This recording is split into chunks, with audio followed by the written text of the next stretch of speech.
Welcome to another Insurance Edge video. We're taking a look at the classic car insurance market in this one, and technology has changed it in that consumers can now upload their videos and photos of the cars for valuations rather than take some snappy snaps and post them in. But it's still a market where the human touch actually matters, and brokers have got a large market in the UK to look at, over 1.2 million classic vehicles in the UK, and buying a classic car is one thing, but restoring it can cost you twice as much as what you paid for it. So it's a very, very big industry. For brokers, the great thing about the classic car market is that you are looking at individuals who've got 20, 30, 100,000 pounds to spend on a vehicle, and that opens the door to meeting some high net worth customers. Well, here I am at Retro Mini Hire, and we're going to have a quick chat with Bex about how easy it is to insure classic vehicles so that people can have a self-drive weekend away and enjoy the spirit of 1960s motoring. I'm with Bex from Retro Mini Hire. Now, these fantastic 60s cars are an absolute blast to take away for a weekend or a day out, aren't they? But tell us a little, how have you found arranging insurance with Lancaster? Well, with Lancaster Insurance, it's been very simple. Their customer service is absolutely second to none. So of course, our Matilda, the Classic Mini, is insured with Lancaster Insurance. And do they put any T's and C's on the drivers? Do they ask you to, I don't know, take their photo or take photos of the car, the condition it's in and things like that? Yes, exactly. So before Matilda goes out, we do a video and a check around the vehicle so everybody knows the condition that she's in. Then some paperwork is signed just so we're all on the same page of taking them out on the road. And of course, with the drivers themselves, as long as they're over 25, under 75, I've got less than 6 points on their licence, all is good. Well now, I'm old enough, I have to admit, to driving a Mini and Ford Capri and Classics, and I do know occasionally they break down, so I take it they arrange breakdown cover and onward travel and things like that. They sure do. So she's in tip-top condition and we service her regularly. We've got full trust in her, but of course things do happen and Lancaster Insurance is always there to help. So if something does happen, of course breakdown service is there for us. Bex, that's absolutely brilliant. Enjoy the rest of the show. Yeah, thank you, you too.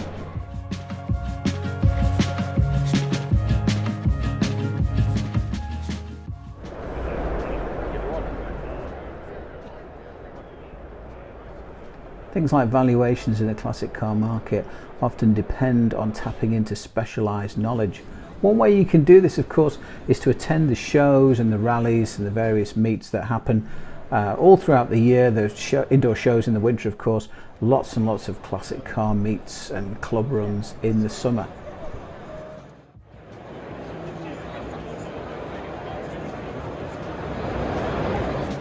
It's Alistair from Insurance Edge. I'm here with Richard from Lancaster Insurance at the Classic Motor Show 2022, which is a fantastic event, isn't it, Richard? It is, and the first thing I'll say is it's the Lancaster Insurance Classic Motor Show, so we're the headline sponsor. My bad. Yeah, we've done this this is our 9th year as headline sponsor.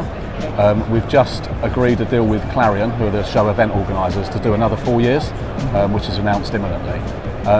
And the show is, as you'll have seen for yourself and wander around, it's a brilliant show. You've got so many different classic cars from so many different eras, different types. You would struggle not to find something you like here. Yeah. And if you've got deep enough pockets, you could definitely buy something and take it home, because there's the cars here. There's stuff from the 20s right through to like 10, 15 years ago. It's amazing, the variety of it. In terms of sort of building customer loyalty, how do you find the show works? It works really well. So I guess there's three elements to that. So we've got the branding. So you can't, as you walk around this show, our brand is absolutely everywhere. We've got the biggest stand as you walk in the main entrance. Everybody's walking around with Lancaster carrier bags, Lancaster banners in every hall. In the hall next door, we've got the Lancaster Pride of Ownership, which is another stand, Lancaster branded. And the guests at the show can vote for who they think the best car is. Every car's got a story, so there's some sob stories, there's some funny stories, and at the end of that we'll crown the winner of the Lancaster Pride of Ownership. So that's brilliant. So from a brand perspective, people come here, they see our brand. When they're shopping online or they're looking for insurance, they'll remember the brand. Second thing for us is face-to-face interaction with the customers. So our customers are here you know, whether we like it or not, they're going to tell us what they think. And most of the time that's good. Sometimes there'll be problems, but you have to listen to that and learn from it. And if we're doing something wrong, we'll correct it and fix it. And that's integral to growing a good business, is speaking to your customer base and letting them talk to you about things that they like and don't like, so you can change things moving forward. So that's number 2. And then number 3 is we've got 20 to 30 staff here, and they're frontline agents on the phones talking to customers. You know, we same as everybody else, we recruit from school leavers, hospitality.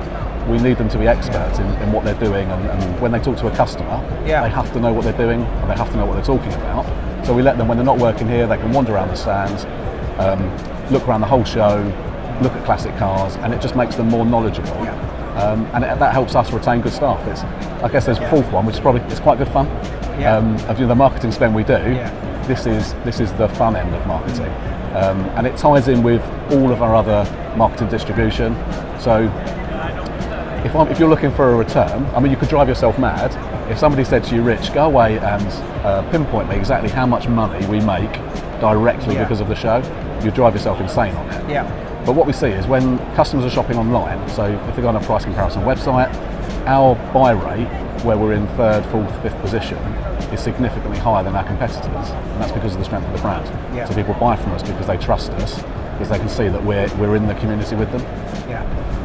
It counts. That's a really long answer. It counts for a lot, doesn't it? Because I know from my experience in the past, within classic motorcycling, there are niches. You know, there are people who are fans of particular makes, particular eras, and it's the same, isn't it, with classic cars? So your staff have to build that knowledge, and I guess that you as a brand, you will get feedback which helps you improve the product over time. Yeah, absolutely, and that's.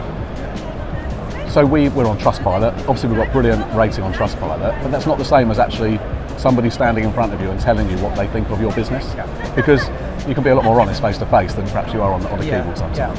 And the demographic here are not shy in telling us what they think. And as I said, most of the time that's good. And if there's something they don't like, then that gives us an opportunity to take it away and fix it, and try and be more all-encompassing. The show itself, and we talk about niches within the niche. So the show is primarily aimed at classic car clubs. So you'll have over 200 car clubs here, and this is their opportunity to get out as a group, show off their cars, try and attract some new memberships. We work with the car clubs as a distribution outlet. So effectively, we'll partner with the clubs, and we'll advertise in their magazines. We're doing an event this evening, which is a classic car club award evening. So we'll go around and it'll be best stand, best large stand, best small stand. And the insurance industry, we're used to that because we get this at Beaver. But this is almost the classic car equivalent of that sort of Beaver experience. So we'll give out awards tonight. There'll be best newcomer, best personality in the car clubs. And to sit and have a beer and talk to the car clubs with their members and their the guys that run the car clubs, it's just a real same thing again with the customers, but you get an absolute insight. If you're doing something wrong for their members, those car clubs are going to tell you. Oh, they will. Absolutely, yeah. Are you finding now that technology like smartphones, you're now getting video and high resolution pictures, where people say, I want an agreed valuation or whatever. So how's the actual physical uploading of that data? So how does that work? So we have a portal. So if I go back 10 years, and if the long-standing classic car owners will know this, we'd send you a form. You'd fill in the condition of the car. You'd take 6 photos of the car, one of the front, back, engine bay. Max Spielman's, exactly. Get them printed. Great. And we'd get some really weird photographs sometimes, but on the main they were clean. They would come in. Then we'd send them to a valuer. The valuer values the car and gives them a certificate. It works well, but it's not particularly streamlined. So now we have a portal. So we're partnered with the MGOC, which is the largest car club in the country, and they've got a valuations officer, and we have a portal. So we send the customer a link to the portal.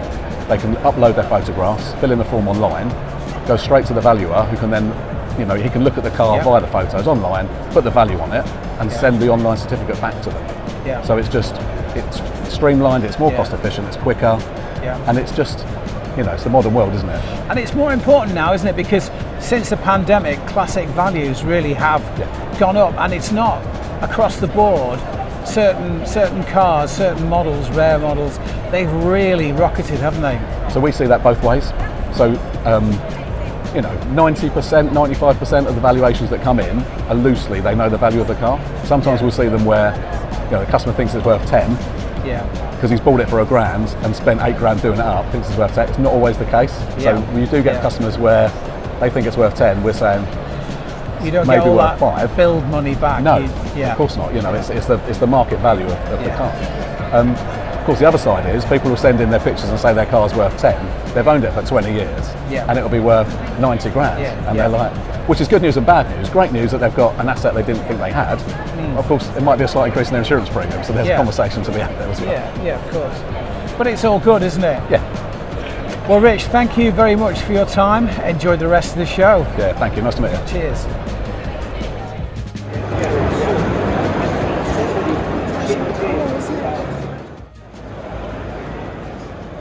Spending the day at the Classic Motor Show makes me think about how green new cars are versus old cars.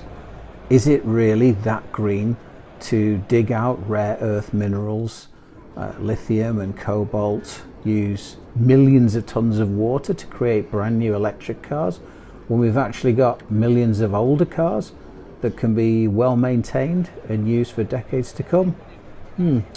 Something to think about, and maybe that ticks the ESG box for insurance brokers as well. Anyway, thanks for watching. Hope you enjoyed it. See you next time. Bye bye.